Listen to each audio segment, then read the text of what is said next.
Hello guys, আজকে এমন একটি নির্মম ঘটনা ঘটে গেল উজিরপুর ধামসর গ্রামে, যেটা পুরো অকল্পনীয়।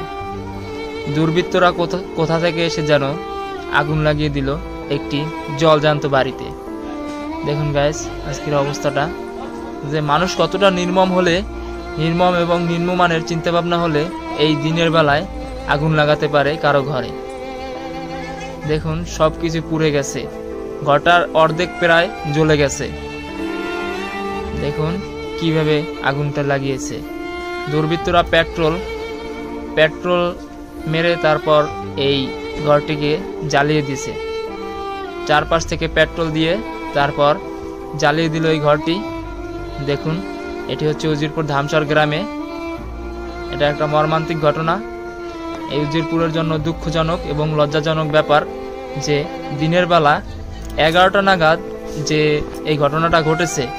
দিনের বেলা 11টা বাজে তখন এই ঘটনাটা ঘটেছে। দেখেন, পুড়ে গেছে সব কিছু, একপাশ থেকে পুরোই পুড়ে গেছে। এটা ঘটনাটা ঘটার পরে মানুষজন আগুন দেখার পরে সবাই চলে আসছে বালতি নিয়ে। তারপর সবাই এই আগুন অগ্নিকাণ্ডটি নিভাইছে। দেখেন, মানুষজন আসতেছে সবাই। তো এরকম একটা ঘটনা উজিরপুর ঘটে গেল, এটা কিন্তু কোনো কথা হলো না যে দিনের বেলায় 11টা বাজে তখন এই ঘটনাটা ঘটেছে। দেখেন গাইস, পুরো ঘরটি দাঁড়িয়ে আছে কিন্তু সব কিছু ভিতরে পুড়ে গেছে। ঘরের ভিতরে কিছুই নাই। দেখেন, মানে এই শীতের দিনে যদি কারো ঘরে আগুন লাগানো হয় তখন যে ব্যাপারটা কেমন একটা ব্যাপার তা আপনাদের বলে বুঝাতে পারবো না। খুবই দুঃখজনক ব্যাপার।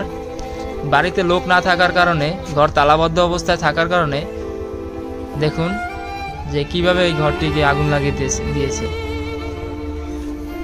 গাইস, দেখতে থাকুন যে ঘরের চারপাশে পুরোটা জ্বালিয়ে দিয়েছে। দেখেন, মানুষ আসতেছে, দেখতেছে। এই ঘরের মানুষজন বাড়িতে না থাকায় দুর্বৃত্তরা এসে মোটরসাইকেলে করে চারপাশ থেকে পেট্রোল নিক্ষেপ করে তারপর এই ঘরটিতে আগুন জ্বালিয়ে দিয়ে তারা পালিয়ে গেছে। দেখতে থাকুন যে ঘরটির কোনো অবস্থাই ভালো নাই, সব পুড়ে গেছে।